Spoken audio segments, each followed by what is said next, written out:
All right, guys, what's happening? Sean Ames here from Heart of America FPV, and our Freedom Spec season is upon us. And boy, this year we've got a doozy. I'm recording this May 11th. We're gonna announce the season on Monday, May 15th. So keep your eyes peeled if it's prior to that, but I'm stoked. Ahead of the season, I just wanted to make a quick video to show you what the software setup side of getting this year's Freedom Spec stuff ready to rock is. So the cool thing is everything is baked right into Betaflight proper. You do need the most recent Betaflight configurator. This is 10.9.0. Getting started, if you already have a quad that's set up, I suggest you come in here and you do a dump, maybe a diff. Let's do both here. So copy to clipboard. So there's the dump. I'm also going to do a diff, clear output data, and then do a diff. If you don't know a diff and a dump is like every setting on the flight controller. A diff is just the settings that are different, thus the term diff. Diff is just the settings that are different. And so, for instance, I'm currently already on the CAC firmware. We'll get to that in a second. But just for you guys out there, let's say you're on 4.3. You're not on 4.4 yet. Now, if you're on 4.4.1, 4.4.2, 4.4.0, you're probably good to go just to completely just copy your dump and paste it right on your new quad. But if you're coming from an older version, like 4.3 or earlier, I like to delete everything that has to do with like the tune. So I would leave, obviously my name. The serial setup is like which pad you have your RX soldered to, your channel mapping for your radio, your aux switches. I leave all of that. Now I do go in here and I delete all of this except for the OSD elements under master. So I leave everything that's OSD. We can leave debug mode, video mode we can leave. I like to delete this just in case. And then these total arm times and stuff, the stats, we'll leave that because that's the special stuff from this quad. And if you don't know what this is, the extra total CACs and CAC time, that's something you're gonna have after you finish this here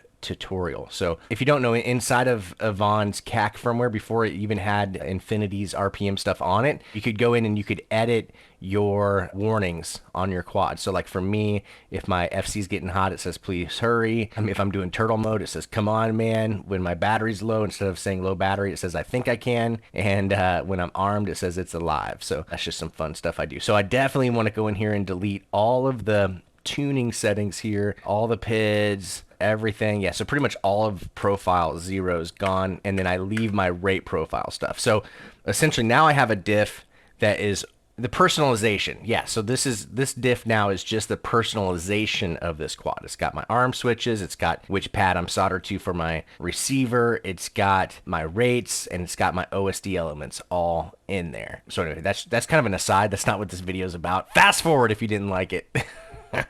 Once I have that, then you can come back over here to the CLI. And this is the way I do this. There's probably a lot of different ways to do it, but I like to type BL, stands for bootloader. Click it, and it's going to put my flight controller into bootloader mode. Now I can click update firmware, and this is what's exciting. Check this out, guys. Under the first drop down, development, and choose board. Just want to make sure I got the right one cooking there. There we go. And then here, this is what's awesome. So now, instead of having to do anything under the select commit down here, you don't. You just got to select 4.4.1 CAC. All you got to do now. Apparently this quad I had set up prior to this being officially in here. So before we had to do 4.4.2 CAC. Now it's just 4.4.1 CAC, special release. Everything else from here on out is just like normal Betaflight. So just like normal, you hit load firmware online. Someone else has already done this one, so it was super fast. Then flash the firmware. Am I sure? It's experimental. Yes. So now that it's done, we can do all the normal stuff. You definitely always want to apply custom defaults. That's important.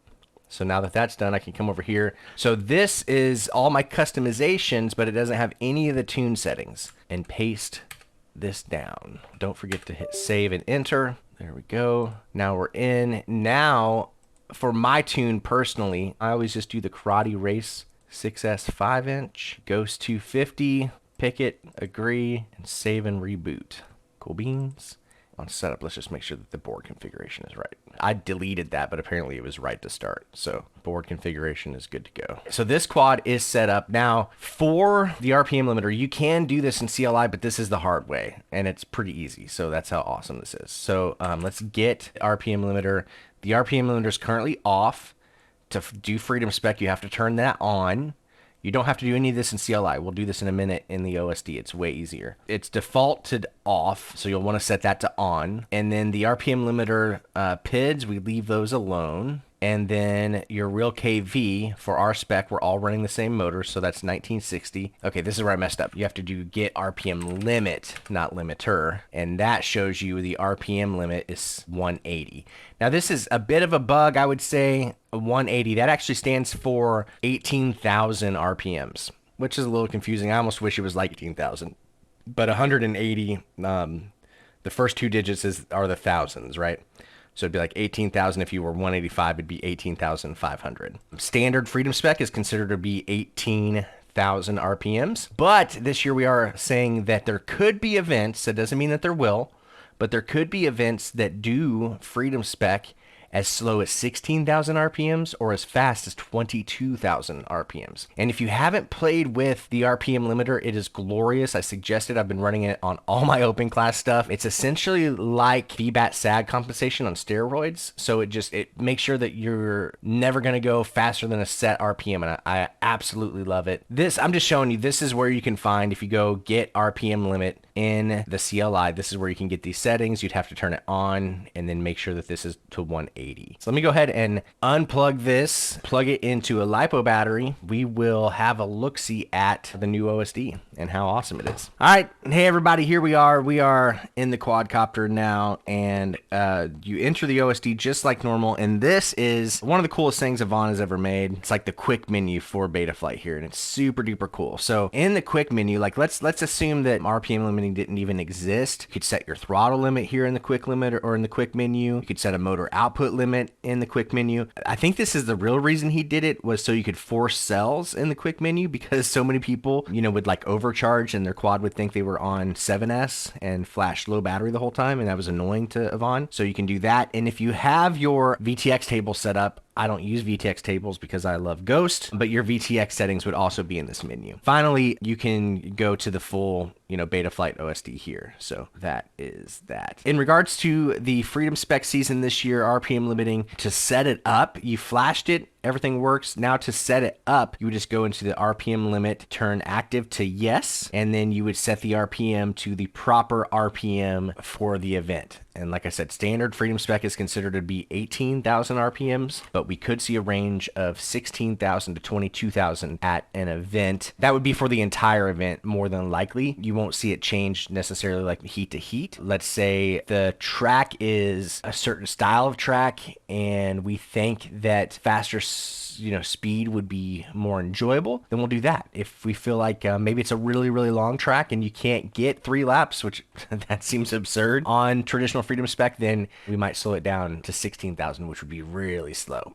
One thing to keep in mind, I'll go ahead and I'm going to set this up for an open class quad because we are still in GQ season. I've been running 26,000. Related to all of this, another thing that Avon recently told me he's working on, see my OSD element there, it's getting warm. One thing that Avon is working on with the CAC firmware is that prior to arming, hopefully someday we'll put up your RPM limit settings on the screen prior to you arming. That way the race director can see that you're passing spec check. For now, if we don't get this fixed prior to actual Freedom Spec races happening, what we required at Mayhem and worked really, really well was prior to the arming period, you would go to your quick menu and your RPM limit and just have this on screen so they can see it. Once the race director sees that you're legit, obviously I would not be legit because I'm at 26,000 RPMs, but once the race director sees that you're legit, you're set up properly, then you can close it and get ready for arming. So that's what the plan is if we don't get this changed. But ideally, like I said, Avon told me just a couple nights ago that he's planning to do a version of the CAC firmware prior to arming. It'll just have whether or not Freedom Spec settings are appropriately set up right there, visible in this OSD. So guys, I hope this was helpful to you. I'm super stoked about the season. Like I said, keep your eyes peeled. We've got a bunch of amazing sponsors. It's going to be a phenomenal season. So with that said, if you're needing some Freedom Spec gear, we are running the heads up motor and the heads up prop this year. If you need to get your hands on some of those, there is an affiliate link in the description of this video. It'd mean a lot to me if you used it, and we will catch you next time on Heart of America FPV. Later.